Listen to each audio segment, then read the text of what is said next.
Good evening and welcome to ReachLawyer Shows.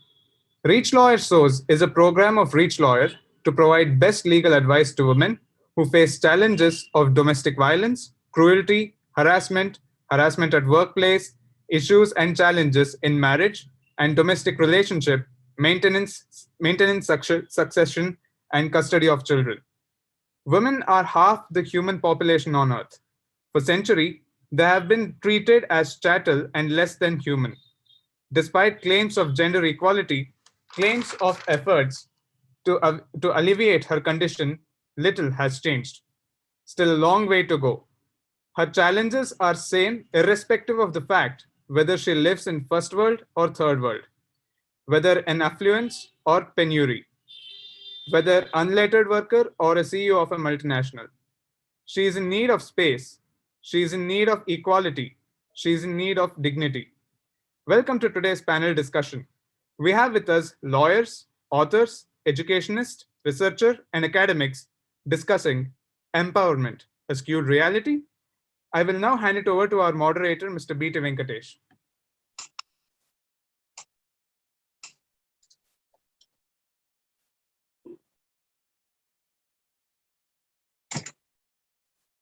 I on? Oh, sure.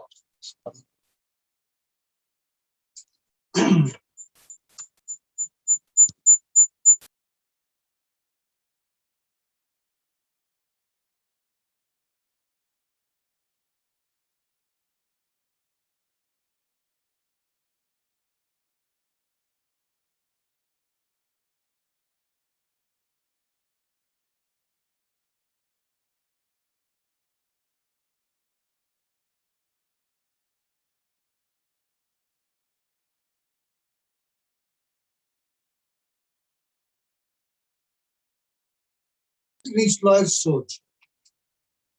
ReachLawyer Soch is a program of ReachLawyer. Reach out to those women to seek for an advice. Reach out to those women who have nowhere to go. We get the best possible advice so as to understand her condition, so as to see that how she can secure her rights of consent. Good legal advice makes great amount of difference. SOS is an initiative towards the same.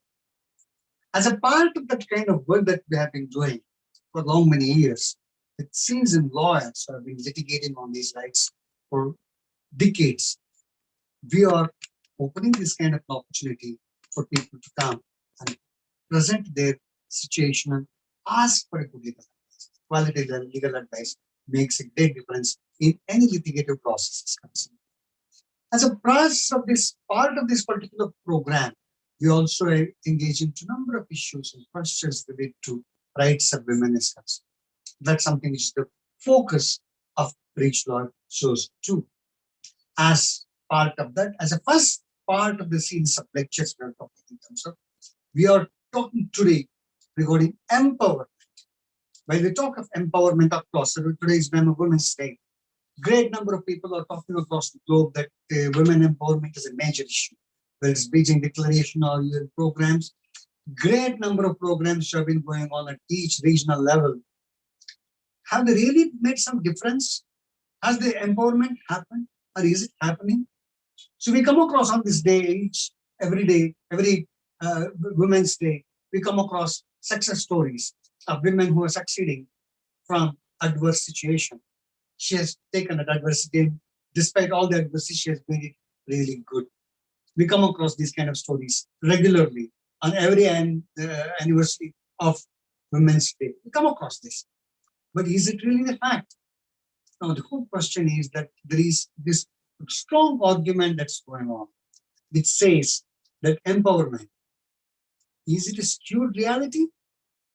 It's something which is pondering great number of persons who are looking at this subject and how we look at the issue is concerned.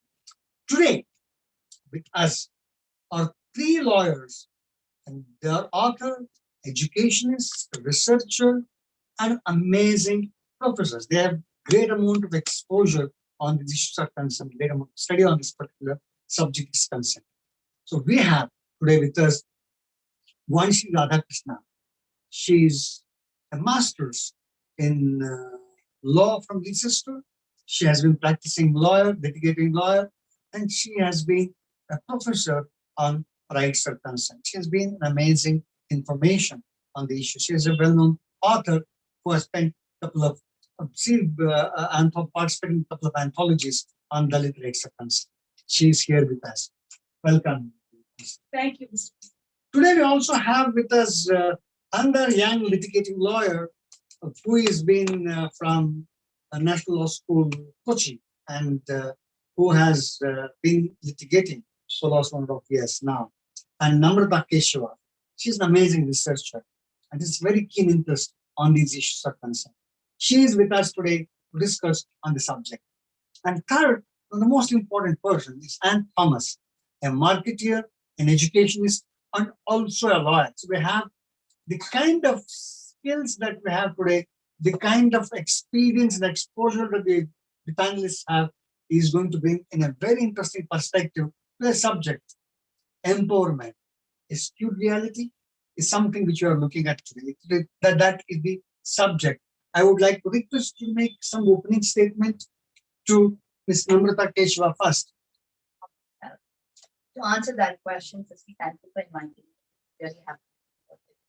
And the first thing which comes to my mind when people say women empowerment, like today, right, in the 21st century, is I can think of this quote from my favorite book, A Tale of Two Cities by Dickens. It was the best of times and the worst of times. That pretty much describes a predicament. Right? On one side, you have women achieving amazing things. Like last week, you had a lady CEO pushing her company to an IPO with a baby on one hand. And she comes out there and, after moving away from an equally prominent company, she builds a company on the basis of she got sexually harassed in her previous company. She goes past all of that. And she's pretty much a symbol of hope because she's proven that, okay, I mean, if something doesn't work out, you can start from ground up and you can be a wonderful professional having a baby on one hand. And she's pretty much shown that. On the other hand, the one country which has been doing fabulously well with the pandemic, of course, you can justify that on a lot of their basic advantages, but like New Zealand, their head of state seems to be doing a fabulous job. And that too in a world where women are said to be emotional when they lead. Women are said to be hormonal when they lead because they apparently take sides. But clearly she's shown you that women make wonderful leaders, right? So on one side, you have these trailblazing success stories. On the other side, what do we have? There are like 20 women leaders across the globe in amongst whatever 149 countries. But you say take away 30, saying you have dictatorships and authoritarian regimes. But even amongst, say, even if I tell you you have 20 leaders amongst 100 countries, you have 20 women leaders. We have a country where we can't get one women reservation bill through the parliament. We hardly have women leaders. Of course, I mean, it's pretty commendable that for a change, our finance minister is a lady and she's not being given, a women development industry or this thing, but still. So where is the disparity, right? On one side, you have these examples. On the other side, what do we boast of? People killing children in the womb before they're born. We tell our daughters not to wear short skirts because she's going to get teased or raped. We are a country which had a regime until we have a regime where we say it's better to kill vis-a-vis let a rape survivor alone.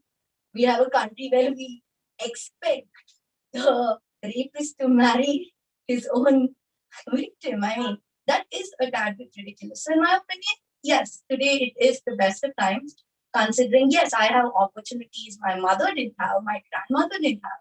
And I'm very happy about it. But is this the world I want to bring my daughter into? Certainly not. I hope it gets better. But to make it better, it's going to be a challenge, right? Because these are inherent systemic problems.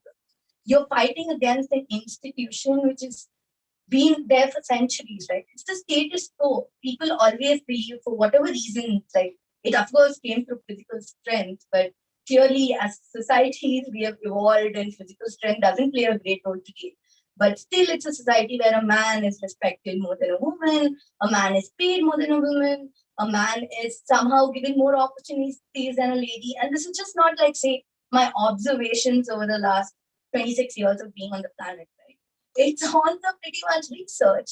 You actually have researchers sitting across the world who actually this really interesting research paper I read about how they say that men invariably believe that they're good and they deserve what they deserve to get for get the job they receive. Same with salary negotiations. Apparently, women just instinctively we don't push hard enough for what we deserve.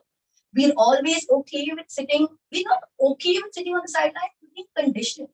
We're being told to be soft-spoken. We're being told being too pushy and too opinionated isn't great. And that's something which has to change. And another interesting piece of research which has come out is about the correlation between successful and likability, right? Now, successful men are charismatic and charming and likable, and everyone's crushing on them.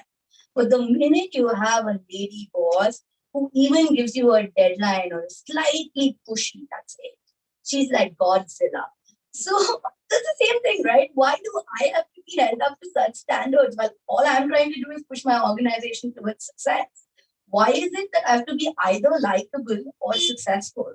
Why do I have to either be a successful professional or say be a mother? I want to be both.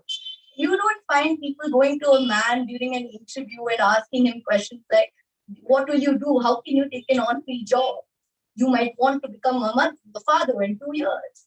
But I got asked that question recently, and it's pretty appalling. It's the 21st century.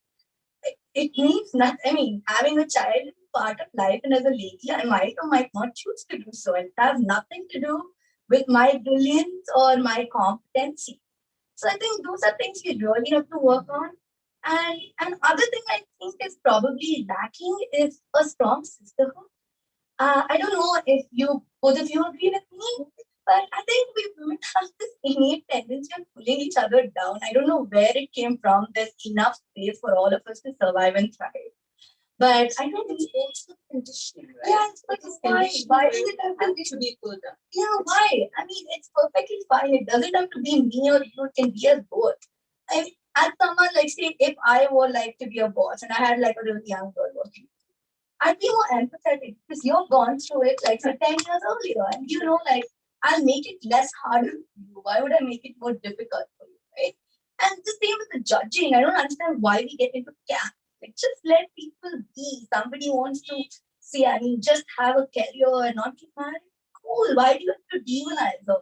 Somebody wants to have a child and stay home. Very good. Someone just wants to, like, do it all even better. So why exactly do we get into these absolute sling matches about whether being a stay-at-home mom is a good decision, while getting married early is a good decision? It doesn't matter. And I think these support systems are what will help us move towards women empowerment. And if we do not start building those support systems, it's going to be a challenge. So that's fine. Thank you. So I would now love to listen to what she her views, her opening statement. Thank you, Vijay, and thank you, Namrata, for this wonderful, wonderful introduction. I mean, you've almost covered the entire umbrella of things that we would want to discuss today. There's certain aspects which I think we also need to look at is the intersectionality of the places where women find themselves. Be gender and race, or caste and race. There you see that women are in a position where they are. It's a double jeopardy. They're in a position where they're getting hit both ways, whether it be gender or caste. Those are some of the issues I'd really like to touch upon. One, and secondly, because I'm a litigating lawyer, I touch upon cases. As Namrata rightly pointed out, why do women, become the bane for other women? Their misery, pain of their misery. It's always women. It's mothers-in-law, the daughters-in-law, sisters-in-law. On the other hand, you would think, maybe they would understand things better. They are in a woman's body. They're supposed to understand the pain, the suffering, the period cramp and the pain of labor, for example, that kind of stuff. But yes, women tend to become enemies of women for the most part. So it is not just a woman versus a male kind of a hegemonial situation we're looking at here. We're actually looking at the mindsets. It is the conditioning, absolutely. We're looking at mindsets, and I think that is where we really have a challenging task. And the work has to begin at the unit, at the basic individual unit, because we have a long way to go, sisters. We have all the way to the apex court to go to change mindsets. If you're being asked to go back and live with your rapist, that is not done. There's something terribly wrong with us, and we're all answering. And we all have to sit down and introspect and see what's going on. Thank you. Yes, and I think that no child really bans. When we look at gender, I wish I could say that I looked at gender right at the beginning, when I was 5, when I was 3, when I was 10. I didn't. Most of us didn't at that point of time, maybe in subtle ways. Right. Sit properly, fold your legs together, put your legs down. Right? These subtle things. Yeah. Don't talk right now. Uncles come, go away, go inside. You're a girl, don't talk so much, don't be loud. It's these subtle things, but it's still not hitting me as the gender, the problem there. But as we grow older, it just keeps piling on, and it piles on and it piles on and it piles on till you come to a point that you realize that you have taken all these issues and internalized them. It's very easy to point to somebody else, and say that they are looking at gender wrong and they need to give us these rights. That's why I had an issue with the word empowerment, because that means my power lies with you and you have to give it to me. No, my power is lost somewhere with all this conditioning over the years. And that's my problem with this whole way or the gamut of gender that is created. So if I'm willing to, so the other day, for example, we were writing a script at work, and my boss turned around and he tells me, make the farmer, we are an agri-tech company, he said, make the farmer a woman. And it hit me so hard that I had spent a day on that script and I never put the female voice into that note. And here I am, a feminist of sorts, in whichever way. My father would say that I have an issue and I would speak up constantly, and he supported that process. So it was not a bad thing, but I, being who I was, forgot the woman in the farmer. Right.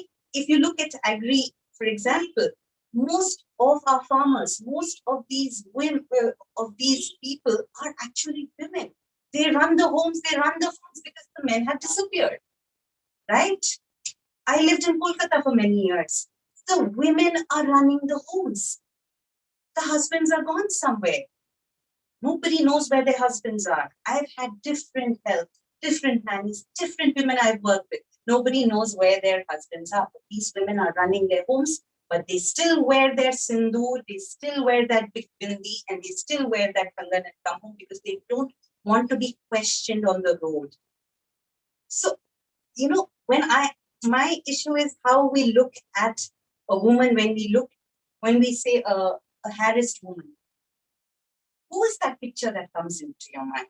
Is it the auto rickshaw driver's wife? Because wo to pee ke aata hai, wo to marega. Or is it the CEO?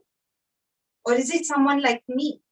Because life taught me that any one of us, educated, powerful women who've come from, open families who talk about everything, suddenly become victims of abuse. And it is shameful to talk about it. It is shameful. People are not comfortable about talking about these things. They're not talking about, when you say that you want to do it all, the pressure of doing it all. Exactly. I have 2 kids. I have a pup. I have a husband. I have a marriage. I have a full-time job. It's incredible, and I still want to be the CEO. How am I supposed to manage homework and CEO roles?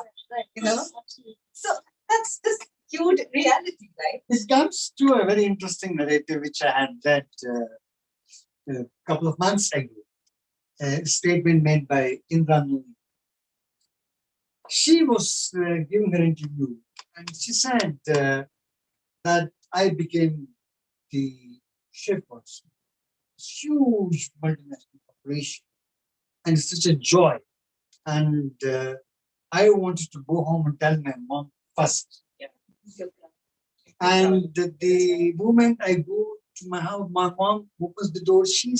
I have a news to tell you. Then my mother, she says, told me, go and get milk. There's no milk at home. Go and get milk. There's no milk at home. The issue is that my husband is there at home. My son is there at home. But I'm supposed to go and get the milk. So the story shows clearly that irrespective of the fact whether you are someone one of the top professional who has been selected as the best person to hold a multinational corporation, but the moment you come near the house, your position is loud and clear. There is no ambiguities there that yes, you are supposed to do these kind of jobs. That's your responsibility, duty. Where this structure which we stuck, and this is nothing to do with the society we live in. In fact, we have been said that Western society is different and Indian society is different. I don't come across. In fact, when we posted, very interesting thing which we'd like to tell you people is that when we put these posters of ReachLawyer Soj, so that we are trying to look at giving equality legal advice to women who are facing these kind of challenges, we had responses across the globe, which was unheard of by us. In fact, we had a lawyer from Argentina asking us that, yes, she is willing to help us. We have a number of cases of this nature. Another lawyer from Brazil asking us that there are a number of challenges that we are working on these issues. Then we had some rule of law expert from Croatia wants to be working on. There's so many people who are concerned on these issues. And we see that one of the senior professors in University of Brussels coming and telling that the women have not got the fair share. I'm talking in terms of Belgium, the most advanced society with such degree of equality achieved is unimaginable. The kind of freedom that's achieved is unimaginable. Even there, we do have these issues. And when you look at the law's perspective, it said that some form of domestic violence is faced by every woman. Some form of sexual harassment is faced by every woman. Where this comes from, despite the fact that of centuries that we have, women are being treated as chattel even as on this day. So given that kind of situation, the question comes, I would like to put it to the panelists, that the construct, in fact, and was clear that the language of empowerment is that somebody has the power and going to give it to us, is one argument that happens. Even albeit that kind of situation, they are looking at, is that thing a skewed reality? What's that? Is it that happening? Even when we hear these stories, for example, Namrata made a statement relating to Janardhan, talking in terms of the various development that have taken place, women have achieved despite adversity.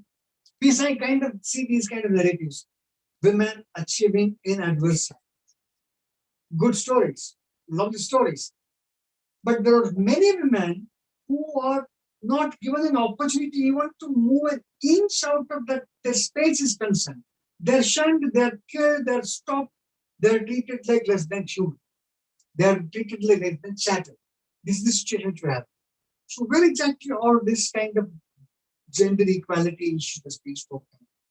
We talk in terms of Beijing declarations that's being discussed.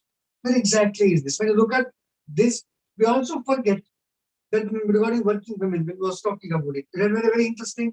Then I would like to add and move on. We had, as students, we were running a magazine back in the 1980s, a bunch of students. So we took one subject for our weekly magazine. This weekly magazine used to run. Obviously, we had nearly 10,000 subscribers to the magazine. So we started a series on working women.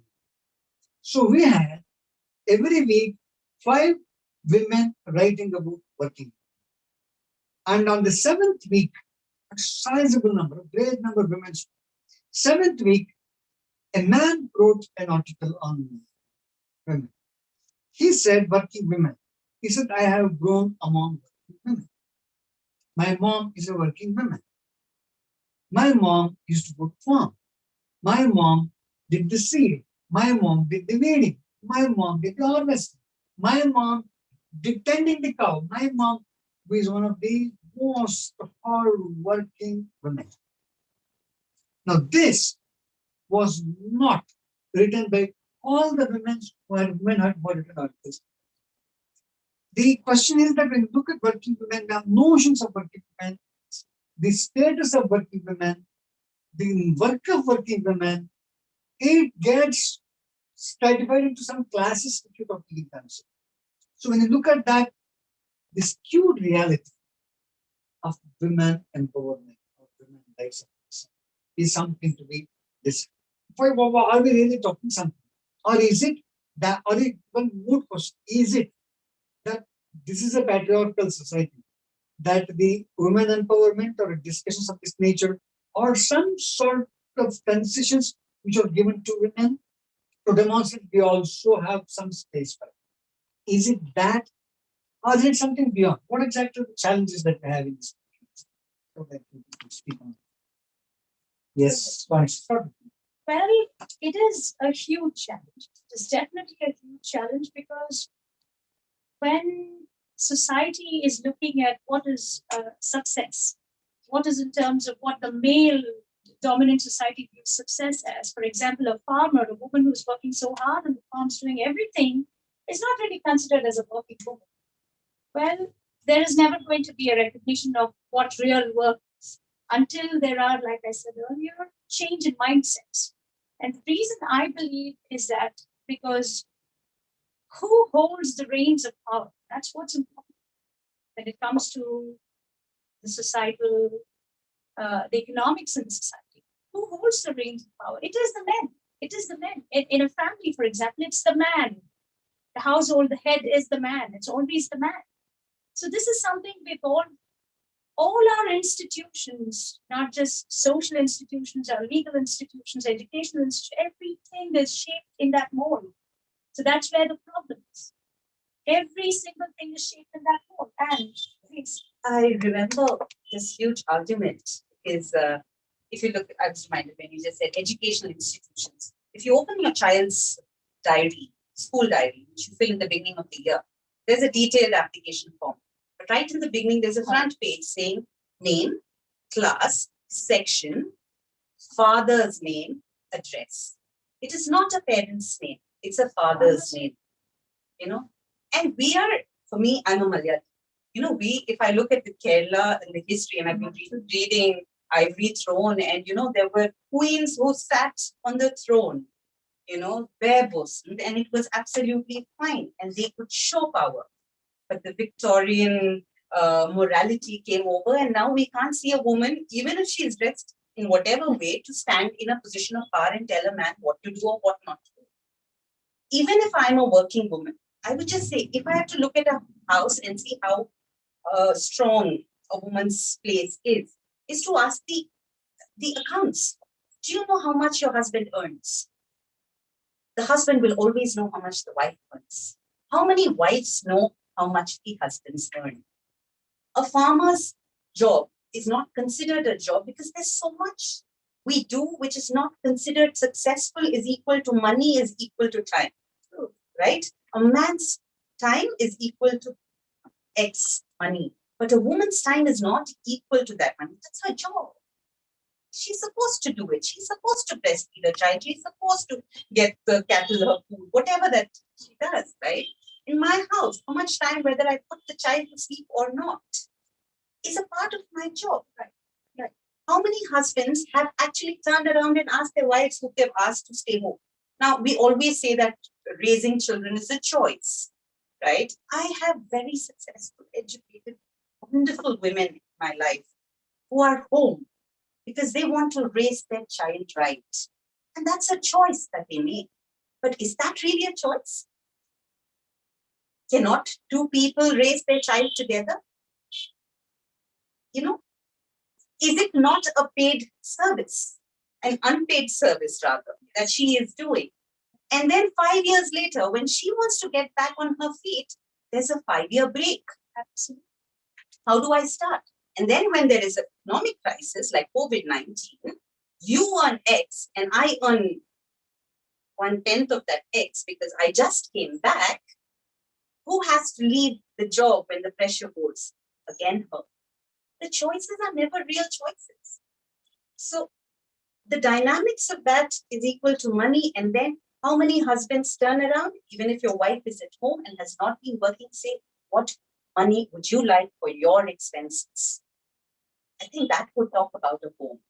You know, if I am home and my husband says, do you need money every month for your expenses? Not for the home, not for the vegetables, not for the electricity bill, not for the children, for my expenses.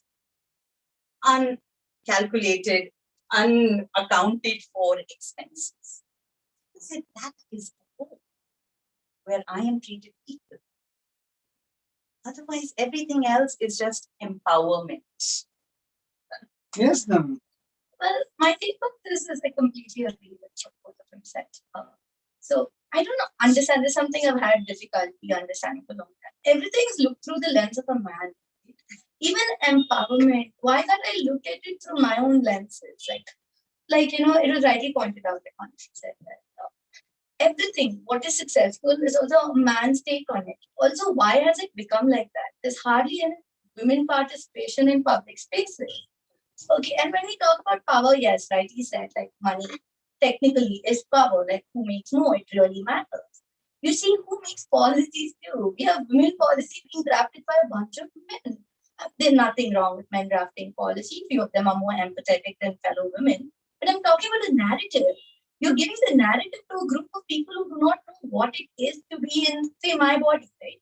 The things I could explain the best. The same reason I think it's moot to say have like a committee, you know, for women without like have like one diversity ke liye women sitting on it. You need to have us making our own rules, making our own game, because otherwise it's going to get really difficult. You will never change the narrative. And if you don't change the narrative, forget empowerment. We're not going anywhere.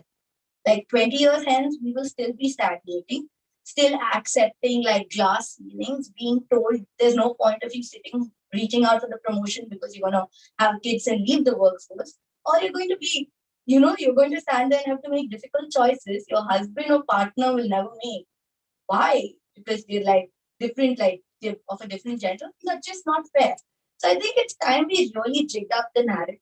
And I completely agree when you say like we need to reach out for the power within ourselves, right? But I also understand when there was that pertinent point being made about when you're talking about skewed realities. Like I come from a position of privilege. I was lucky enough to have a great education. I was raised in a house like with a lot of feminist men. I remember growing up, my father was very particular. My mother never quit her job. So my dad would take me and my brother to school and got us ready for school. So I come from that power of privilege, and that's what has made me the lady I am today, right? I expect the same from my husband. But I do recognize that not everybody is as lucky. And It comes down to luck, right? it comes down to luck. And unfortunately, men don't have that. And if you're not lucky, then God help you. Yeah, so women are successful despite your circumstances, but men are just successful. All you have to do is be good at what you do, right? You don't have to do anything else. You just have to home and focus. I mean, you just have to focus on what you're doing. There's no other pressure riding on you. Nobody is telling you, oh my God, you're 25, get married, you're 30, your biological clock is ticking. You have to give. No, I disagree there. I absolutely disagree. They're under the same pressure. You know, they're 26. You need to get home my help. You know, we need to get married soon. I need company at home. When you and your father go to work, these are actual narratives that I've heard. Yeah. When you and your father go to work, I am bored. So please get married soon. Unbelievable, but they do it. That's where we talk about intersectionality, right? Class and gender, right? It's going to be really hard because it's going to be a very slow process, like everything good, but this is going to be decelerated. Because how do you tell that beaten up wife in like, you know, in a rural setting where she's had no education, no finances, how is she going to come out of the cycle? Breaking that cycle is going to be really hard. But I think the best way to go forward be education and upskilling. Because step one is when I'm financially independent, I have the guts to walk away from an abusive marriage. When I'm financially independent, I can run away from my parents' house if they're forcing me to a marriage. If I'm financially independent, I can pretty much rule the world. I mean, eventually you can hatch a plan for world domination, but pretty much what I'm saying. And that's something I think we have to do, change the narrative. One aspect we'd like to take, in fact, this is two subject which we would like to have. First would be on the construct of this education. You said that the education would make a difference. Now, we live in Bangalore. This city is one of the hubs of which make a change in India. The upscale urban life you see here, it's happening. And it's women working here, millions of women working in industries, and they're independent. But when you look at the kind of litigation we have as lawyers, we come across, we see something which is very different. We see that great number of women, or even as always, though that they are working in one of the finest employments, the best multinational, earning a decent paycheck, they don't get to decide on their life. In fact, we had series of cases of this nature which we handle, but that continues to be the same. And look at the work environment also, very interesting aspect of the work environment. So when you look at giving work, in fact, I had a discussion with the CEO of a software company. He said that if there are 100 workers, assume a situation there are 50 women and 50 men. When it comes to, these are all of them fresh graduates joining the employment. Year three, among the 50, 30 of them have quit the job. 30 women have quit the job. Only 20 women are continuing with the job. And the 50 men are continuing in the job. Some of them might have moved to underemployment, but they're continuing in employment.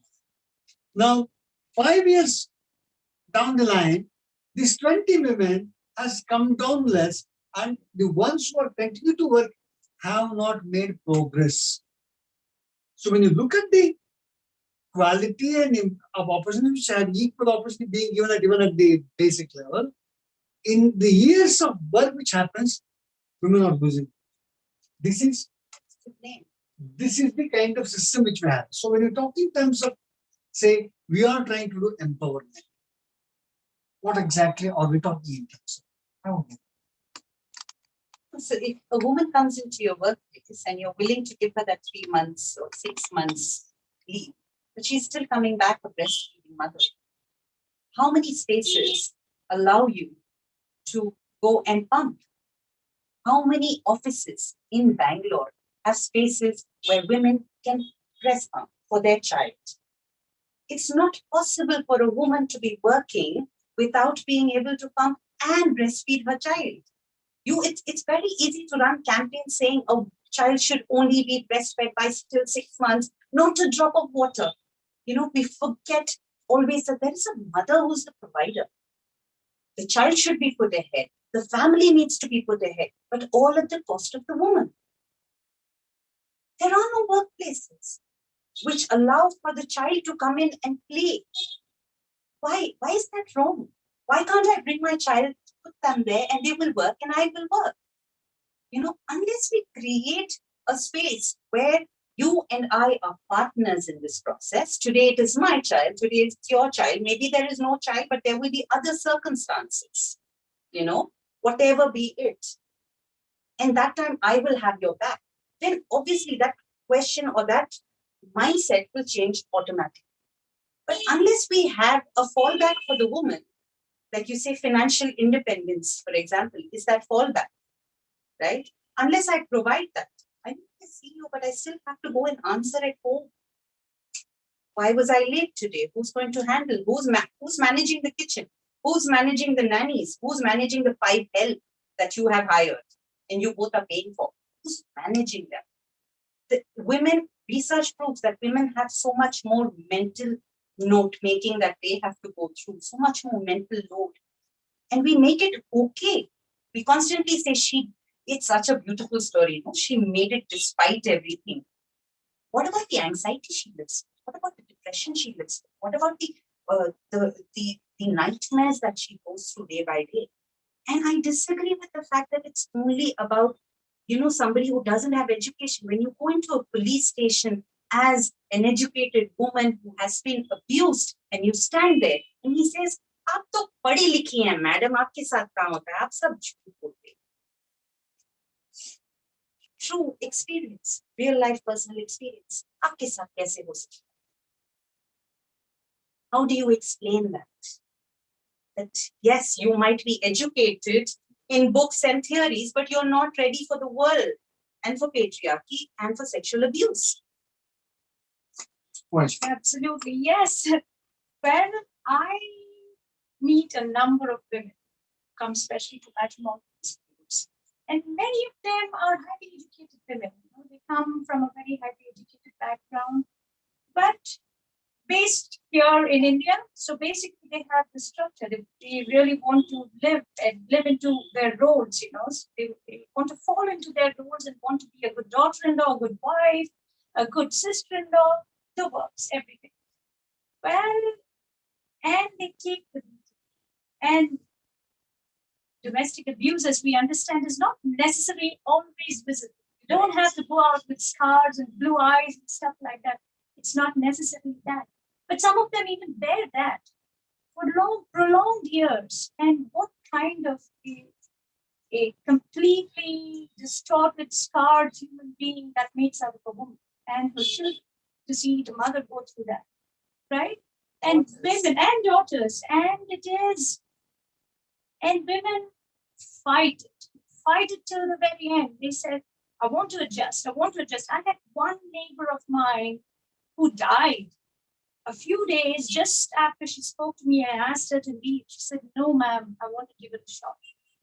I said, no, this is getting way out of hand. Leave soon. When you're still alive, leave. These are the very words I said. But she said, my parents have spent a lot of money. They have a number of hopes on me. They bought him a car. How can I walk away midway, ma'am? I cannot do this. It was only the third day that the girl was dead. And then it was all made to look like a suicide. That was really, really a very, very moving story. So education does not necessarily change much, Mike. I mean, it opens up certain venues, but it's provided you're getting educated in the right way. So like right sense. To fight your case. Yeah, absolutely. That's about it. Yes. It's only about the connections that you might get. Right. So what I essentially meant with education is, I meant she has a door open. Right? To leave. Because I wouldn't okay, let's just take divorce rates, right? Every time I say this, I get into a lot of trouble. Let's go ahead.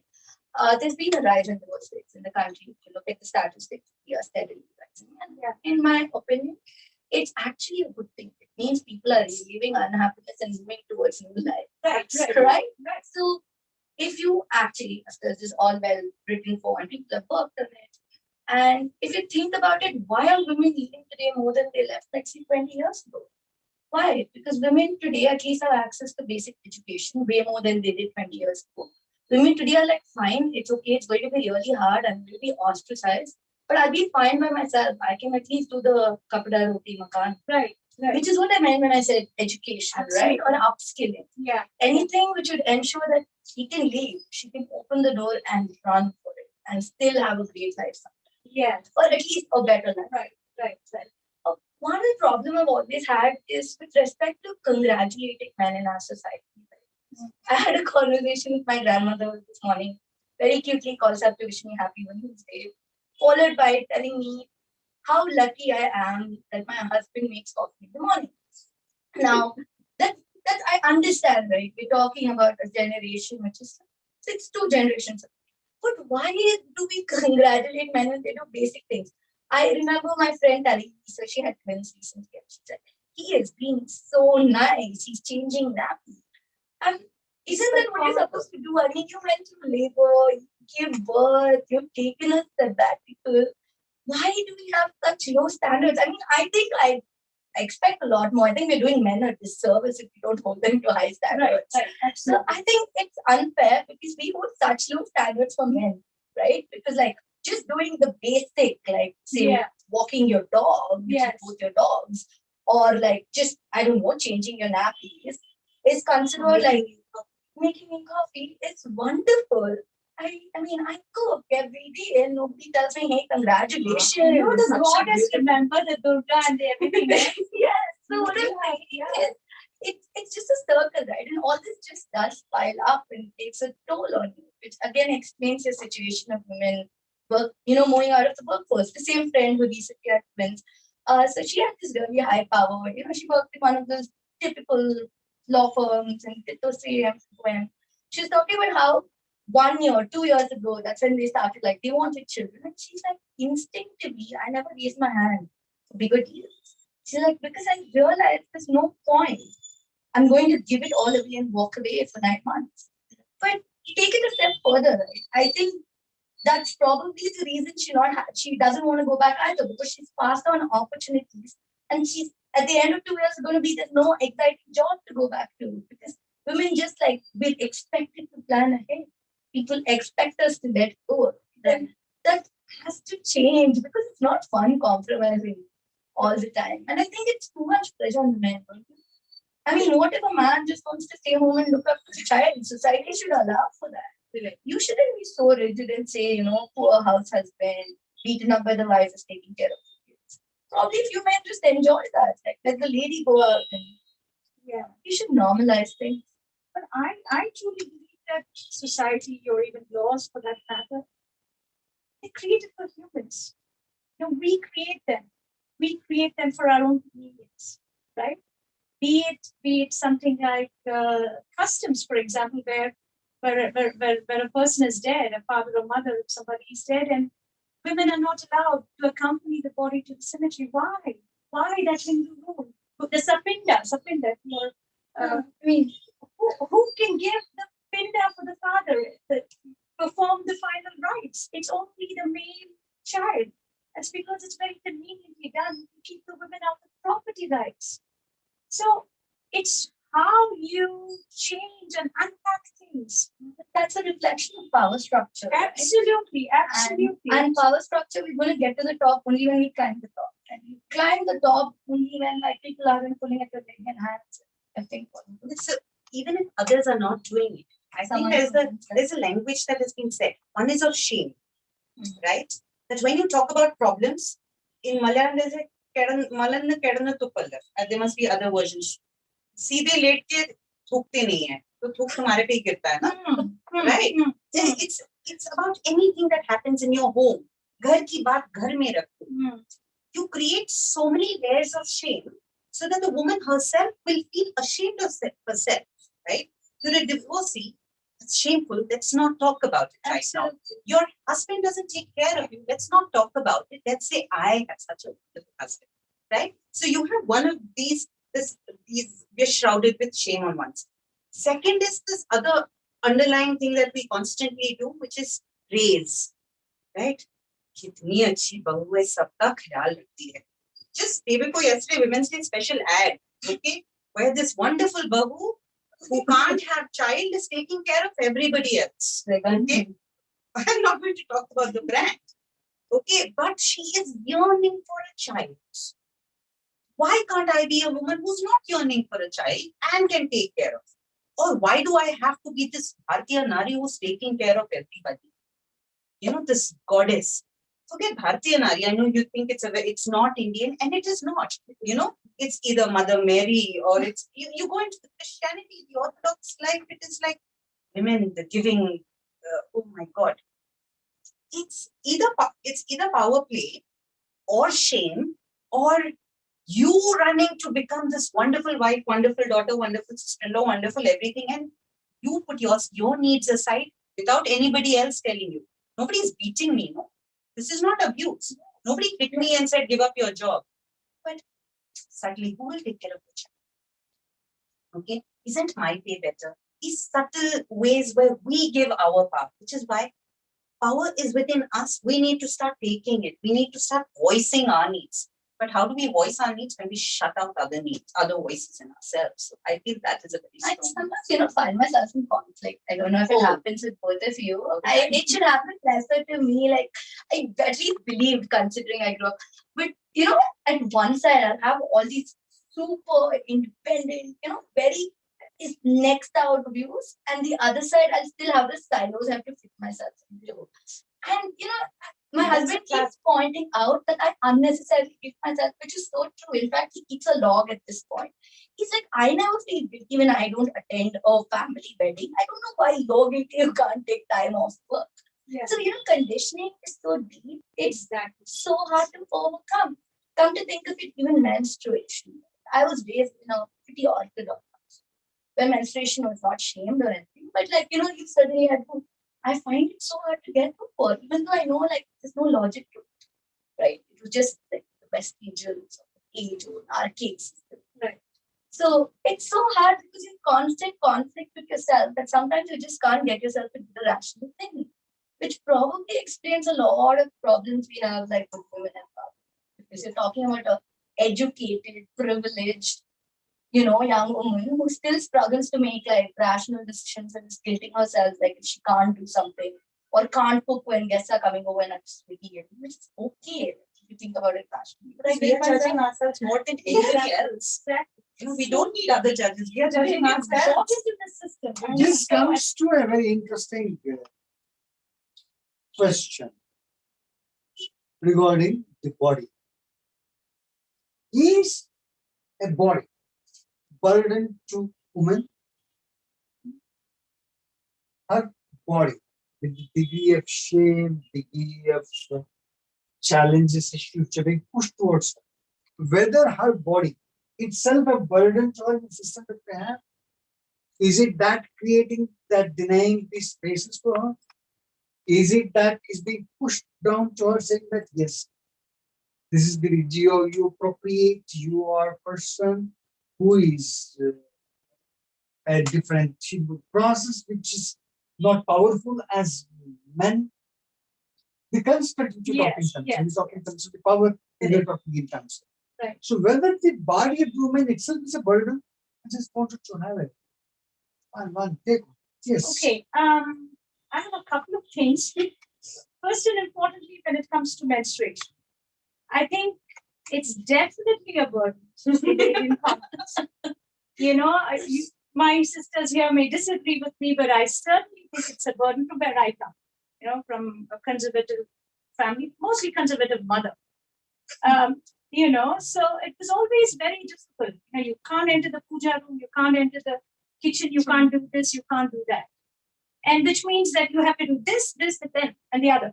So basically, there is a set of rules that you have to follow. I'm born and brought up here in the city, okay? But think about those women in the villages who are kept outside the house, outside in a little cattle place or somewhere where they're left open to the elements. No sense of hygiene, nothing out there. It's very difficult, very, very difficult, right? That's one aspect of it. The second bodily right that I want to talk about is during pregnancy.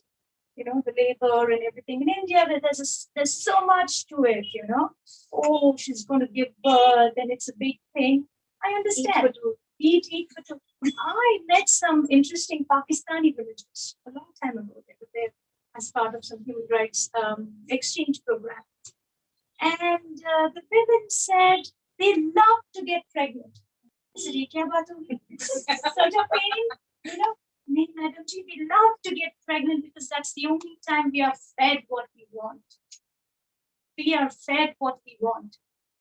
At the in-laws' place, at the mother's place, everywhere we go, we're treated like VIPs. We love the state of being pregnant. You don't have to go as far as Pakistan. I've heard stories in Haryana. I've heard stories of Gond ke laddu and everything else. Kuch nahi.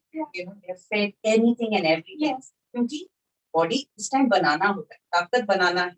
Because later you will have to break it down and use the takat in every possible way for the family. So you really provide.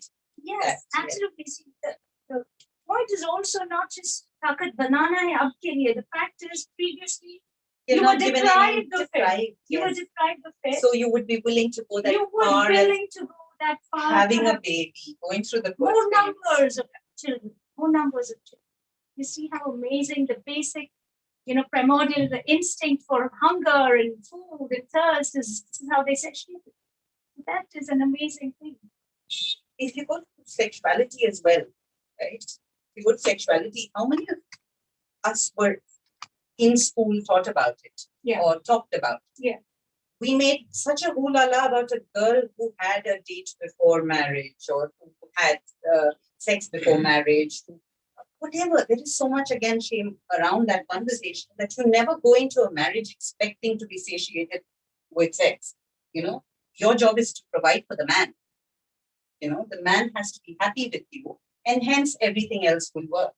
So coming from the coffee tea, even to the other extent with the sex, but a woman is never expected to know what it is that she needs to feel from her body, or whether she can be comfortable with her body, and how the body is used as a form of abuse. Tumko kaun dekhega? Who will look at you, right? Is a constant pinpoint that abusive men use against their wives, their spouses, where they made to feel little in their bodies and in their minds, that you are not worthy. And then you stop looking at yourself, and then you put your needs aside. So. Well, objectification is something I generally don't get it, because like as a culture, like you already mentioned, so it turns out we Indians never, especially in Kerala, right? The concept of like a blouse didn't exist. The Westerners came, introduced their education. They were Victorian values. The men of these households felt shame that women weren't wearing blouses, and Ula, they invented blouses. So India gave the world the Kama Sutra, and yet we make such a big deal out of like virginity. See, the irony is just unacceptable because it doesn't make sense. You are the country where people from all over the world come to like learn about the Kama Sutra, right? You have sexual health experts from Oxford and Cambridge and whatnot coming down to Khajuraho and sitting and learning about these scriptures. But you as a country today cannot accept someone who's been raped as a survivor. You want to victimize her, you want to cover it, you want to shame it, you want to kill your daughter who's raped, you don't want to accept it. That is just shameful on multiple levels. One, as a lady, you're telling me that I am okay and acceptable only if I'm untouched and I am equal to my virginity. You've pretty much like reduced me to like one function which is not even like a 0.1% of the lady, right? And this is for no fault of hers. And then people will go a step further and tell you, I remember this particular incident in Delhi when I was learning. I remember being at it is Delhi. You have to expect this. Yes. You have to be fully covered. So clearly we've got something so fundamentally wrong. Because this was the country where women were fine not wearing blouses. We had women like Gautami giving out great discourses. Probably the only culture in the world which is regressing. An explanation I'd love to hear on why we're regressing as a culture, right? So I think it is pretty shameful that the female body, women have been reduced just to their body. Let me put it that way. Because I certainly am more than my body. And I'd like to be known like that. And same with meetings, right? I debate also politics and debating. And the number of times I've heard things like, oh, the ads just found you hot and that's why you right?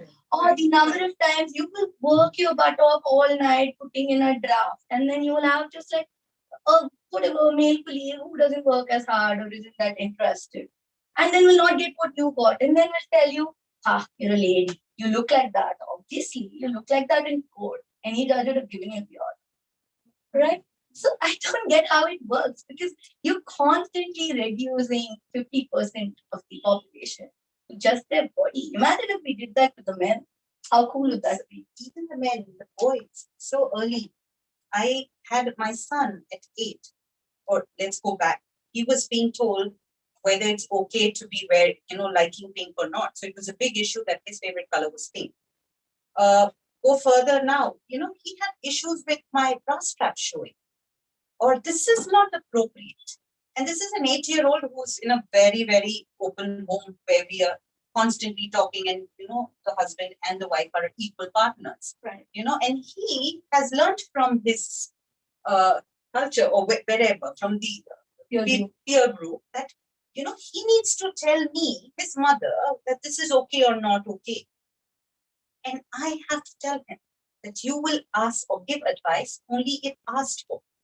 I will always ask you, and your girlfriend will, or your boyfriend will, whatever be it, but you will only give that if you're asked for. But imagine the conditioning that young, that they have power to tell and define what a woman should or should not wear. So, and now we're just talking about women. Now there's a third gender. There are other genders. When are we going to start fighting about those rights? So what do you think about the solution? Do you think we'll ever go like, say, 30 years hence? We sat in a room. Do you think we'll be more than our bodies? Do you think 30 years later also, we're still going to have you look like that? Obviously, but you look like this. You're a lady. Even with the diversity higher, you fight your way through an interview, and then people will tell you got that particular lady. Yes. Why do I have to justify my success at every stage, but a man never has to? Right? Don't you second guess yourself? Didn't all of us laugh when Mr. Venkatesh said all these terms of the jobs that we actually do? Yeah. It's a constant self-doubt, right? Oh, author, really, no.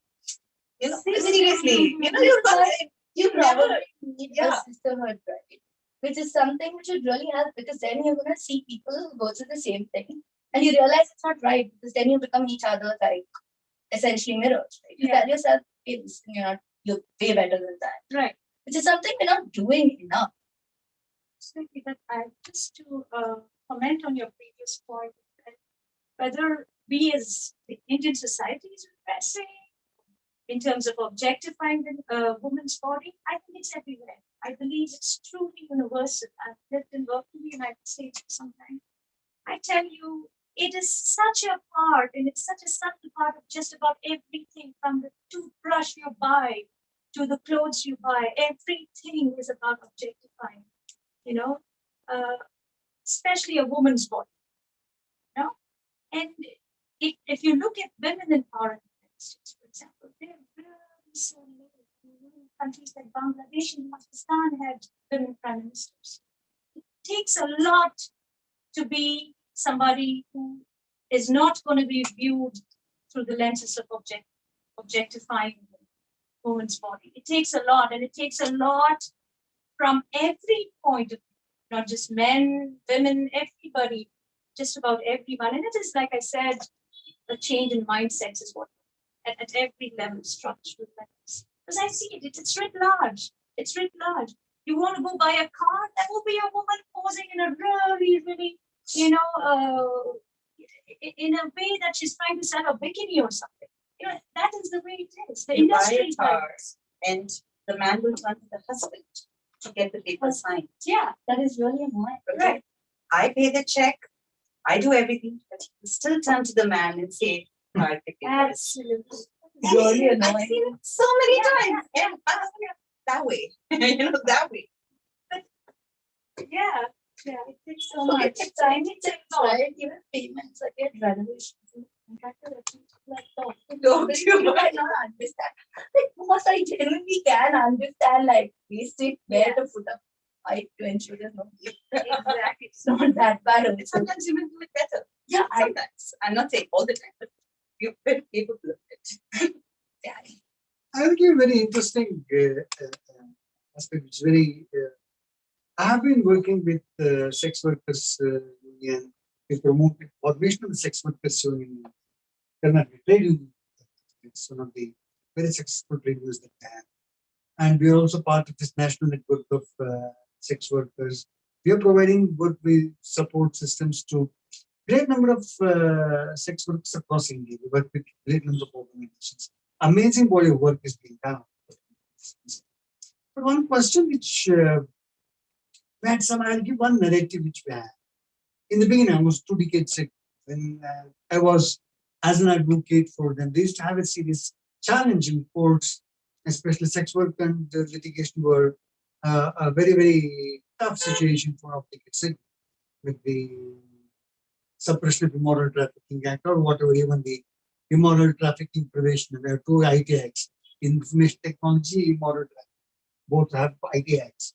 So we have this discussion. When I was talking to a group of women on the subject of law and protection, so one woman was giving a narrative that how unfortunate she was, how she had to make a living, what kind of a job she was doing. She went on talking for it almost 15 minutes. And after 15 minutes, the other woman walks in, who's a very dear friend. She said that you should stop talking that to Mr. Venkatesh. He's our lawyer. You don't have to tell that story. This sub story needs to be sold somewhere else. Please don't go. Then I asked her, you please come. I will listen to you.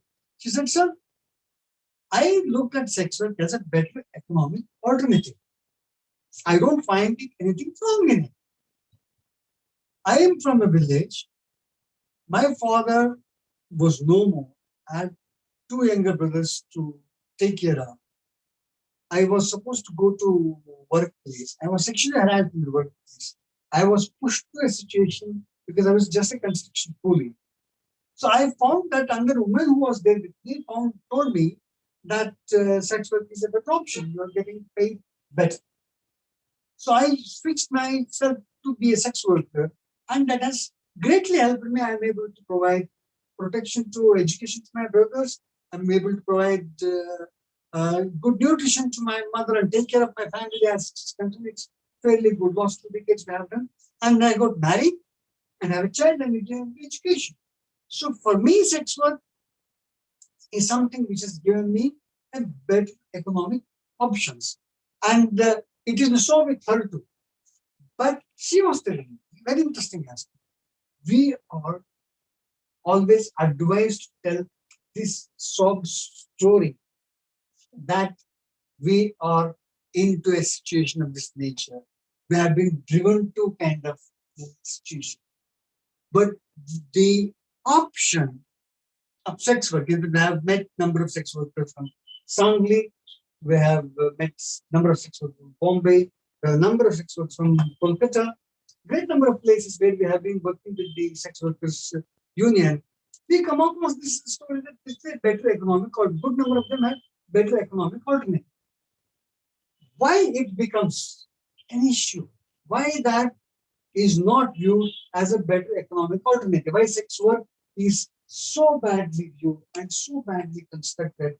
We would like to know what the concept of rights of a person regarding employment. It's a service that she is providing. She is providing a service. And why that degree of respect is not attributed to. When we talk in terms of the construct of gender, sexuality, and women, and I come back to the story again, women's body, that she has no right in the way she wants to be. Comes back to virginity. The important place that she is selling something which is well so dear to the patriarchal society. She becomes, they have that concept of used goods, not pure enough. So how are you going to view such a lady in society? In fact, you should view her with better eyes because she's better than a murderer or a rapist. It's making her living through exercising the agency on her body as she likes. So that would pretty much explain it, right? Yeah. It's also convenience, no? It's always convenience. It was the girl's fault always. If she was raped while she was walking down the road, what was she wearing? Maybe she was good at that, right? Like Jasmine Pateja has done this project where she puts across all the clothes that women have been wearing when they were abused. And you have every single attire on that wall that you cannot imagine. But it's easy to just put the blame on the easier one who can shut up, who will take it, who will take responsibility. And the woman has to take responsibility. So it is easy to say that you are at fault and to pass on blame. Who was using my services if I was a sex worker? Somebody's husband, somebody's brother, somebody's. Now you cannot turn around and ask questions of them because patriarchy doesn't allow for it. The power structures don't allow for it. So it's easy to shun the woman who's providing the services. It is easier to pull her to the side and say she's responsible. Yeah. So it's about that. I think it's all about power structures. Why aren't we asking these questions? If the service is required, who is, she's not there without a reason. She's there because she's getting paid for it. There's someone paying for it. Do you think a grocery store guy will keep Pepsi if somebody was not buying it? As simple as that. I am buying, so you are there. But how many of us turn around and say, it's easier to say, who's buying it's never questioned. The man never comes into the play. It's easier to blame the woman and her body and her is patriarchy. According to That's true. I mean, I think going back to the very basic idea of ownership, who owns a woman's body? A woman's body is supposed to either belong to the father or the husband, right? If there is somebody other than the husband or lover, let's say, it has to be a secret. There's always a secret. It's not an open thing. It's always secretive. A man can have so many mistresses as he wants, but that it's all very secretive, right?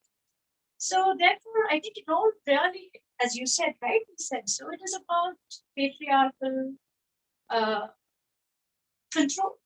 It is control. It is control about your body. Basically, body means your mind. And therefore, you are absolutely you are a puppet. You become a puppet. You have no financial say, you have nothing more. So if somebody wants to sell her body as a profession, somebody wants to provide a service as a prostitute, that is something the Indian sentiment or the Indian, what is the right word, would not accept so easily. But it's funny, if you look back at any of the books that you read history of, they were a part of our community. Absolutely. They were equal bearers of the society, right? Right. But it's now, as we go, like she said, it's regressing. Yeah. And this whole value of our notion, our religion, our culture across. But that's what the British left us with, right? No, but we are not saying that the British left us. It says that our youth or our religion, our culture. Our culture. Correct. Known essentially. Well, they were provided for. Yeah, they were provided for, but they were not necessarily equal. They were not necessarily equal in the eye of law. No, they had patronage. They had patronage. Yes, it was considered the king's. It was a lot of pomp attached to it. I have so many. My harem consists of so many thousands of women. That was a big thing. But then they would never be given the status of a wife, and that just never happened. But that's so. Even the Manoj Pule's book was lovely because the queen also had her family. She could pick anybody. Yes. Okay. Yes. Who caught her fancy. Yes. And there was no judgment around it. Yes. I want to go back in time. Right. It doesn't matter. Probably But to take that beautiful system away, and if you go there now, it's a depressing place to be. Absolutely. If you see the way societies progress, you spoke about how in Kerala there were queens who would be, sitting with no tops, sitting and posing for a portrait. But as it progressed, you would see that it's only the lower caste women who are topless. Yeah. You look at Ravi Verma's paintings, for example. You have these beautiful dark beauties, but with no tops on. And then you would wonder why. And then you look at the skin color, you do a little research, you go further and say they would all be from the untouchable community. So they were not supposed to wear clothes, cover their bodies, the top part of their body. They were not the shift. That's the shift. That is the shift. From power to Yes. where it became that only if you are of a class and a class, then you can cover yourself. So that's a shift that happened. That is a shift, and you would see they would not be wearing gold. No gold ornaments. It would be only silver. So the paintings, the reflective of, as you said, regression. Yes, that is the thing. But how the structures? When we talk about body, right? Another thing we should probably touch on is surrogacy. Another thing where somehow policy probably was very controversial to want this too. But I believe like every lady should have a right to do whatever she wants with her body. Agreed, like you said, it's more about convenience and probably, it's a failure of the state that women are selling their body, but at the end of the day, it's still her choice. Right? If she chooses it, why is it a failure of the state? I want. So the take on that is, yes, I mean, if that you want is my choice. But say, for example, the example he provided, right, about the lady who said that the only alternative where you earn better is selling your body. Right? So when essentially what I meant was women taking up, say, surrogacy, becoming sex workers, exposing themselves to that. Shouldn't be the final stage where they push to a corner and they fix it. But say a lady who picks it just like out of choice, says that I would prefer doing this for whatsoever reason. That should be allowed. Otherwise, it's pretty much a failure. Today it's about choice, right? It's about having these comes choices, down to that. not being told this is what you can or cannot. Absolutely, and it takes a lot for a woman to get to that level. You know, it takes a lot, and we are talking about women from various stratas of society. You know, I mean, today we can talk about the very, very well-informed women sitting here talking in terms of free consent, go into the minutest details of what exactly was free consent and when and where. Particular, we can do that as lawyers. But if you go back and look at certain women from certain communities, my good Lord, they're living in such inhuman, subhuman conditions to this day. So you're talking really, when you're talking women's empowerment or at least trying to basically restore dignity, you have to be talking at different levels and various, and you have to talk in different tones, different language at different levels. You cannot have one language blanket for everybody. That's the reality we face today. And the thing I'm scared of the most is, so I work in marital and the scary part is a lot of women think it's okay. Right. And a lot of women believe it's not abuse. They're like, it's my husband's right. So how essentially do you deal with a set of problems where women believe that as long as your husband is providing for you, your material needs, they think marital rape is okay. Being slapped once in a while by a drunkard husband is fine. So how exactly will we ever address those issues? Because here, in this case, the victim herself, because of conditioning, believes it is fine. So there's no way we're going to make headway anyway, unless we change perception and change conditioning, which probably will happen only as society. Yes, various levels of intervention, very basic levels of intervention. You need to go to their level, speak their language. You cannot go with your national law school banner. It cannot work. We've done that. It was such a wonderful discussion. I would love not to stop this discussion, but time constraints make it compel me to wind it up. But before I would like to close, I would like to have each of you to make a closing statement. We are all lawyers. Closing statement also makes an important thing to speak in sentences. So I would love Namrata to give a closing statement when it comes to a skewed reality. Is there a hope?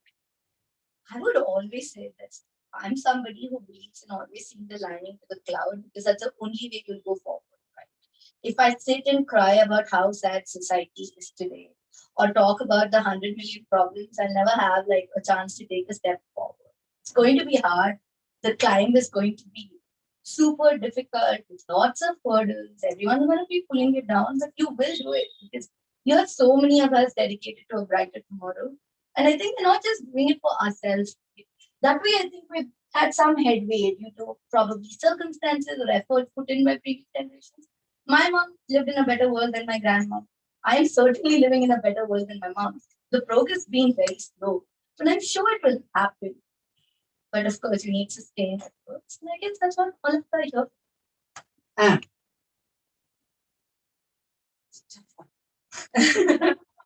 A very tough one. Closing statement on empowerment.